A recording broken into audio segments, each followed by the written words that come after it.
Welcome to Fleet Street, the traditional home of the British media. In 1702, London's first daily newspaper, the Daily Courant, was published near here.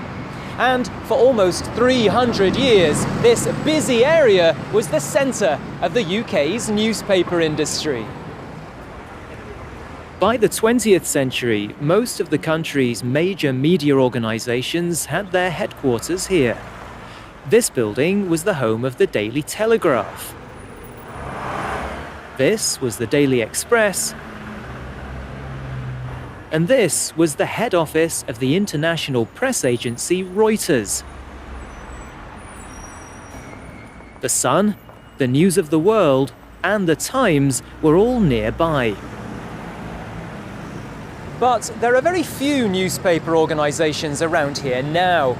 After all, these old ornate buildings aren't very suitable for the rapidly changing industry. For centuries, most people in the UK got their news from newspapers.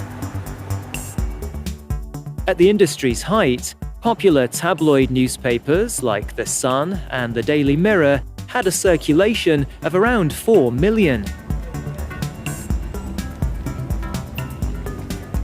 Today, The Sun's circulation is less than 2 million, while the Daily Mirror's is less than 1 million.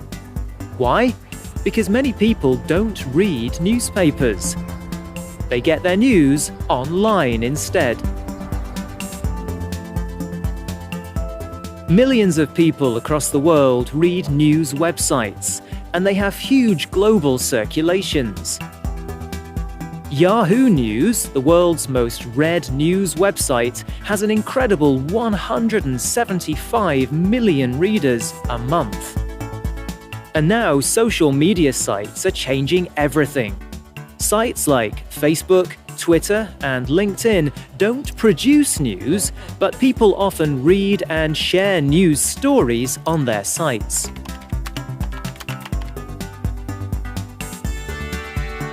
In the USA, for example, 64% of adults use Facebook, and 30% of these people reported that they read most of their news on the site. So people aren't reading the front pages anymore. They're reading the most popular stories on their social media accounts. But there are problems.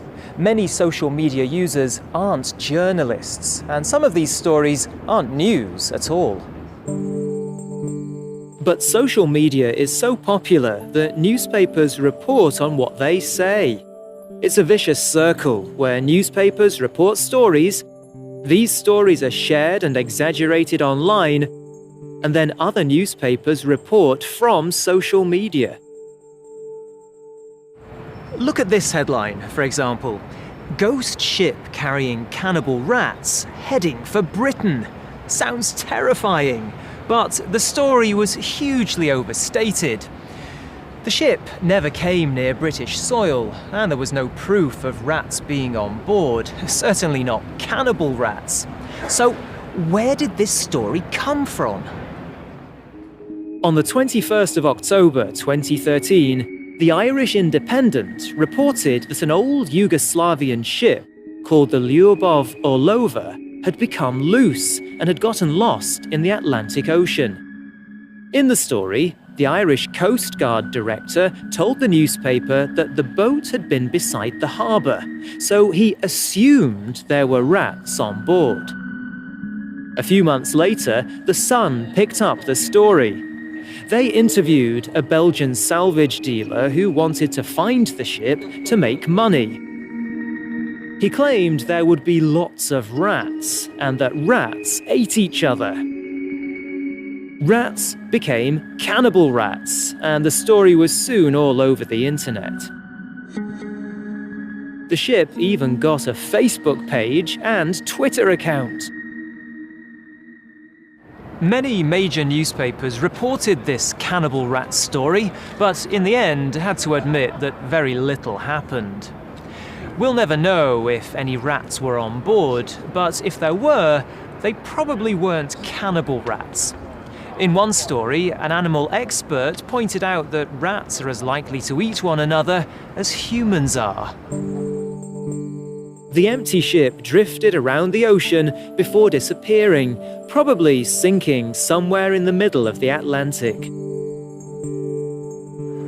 So, the story wasn't exactly news, but we did learn one thing. We shouldn't believe everything we read in the papers or on the internet.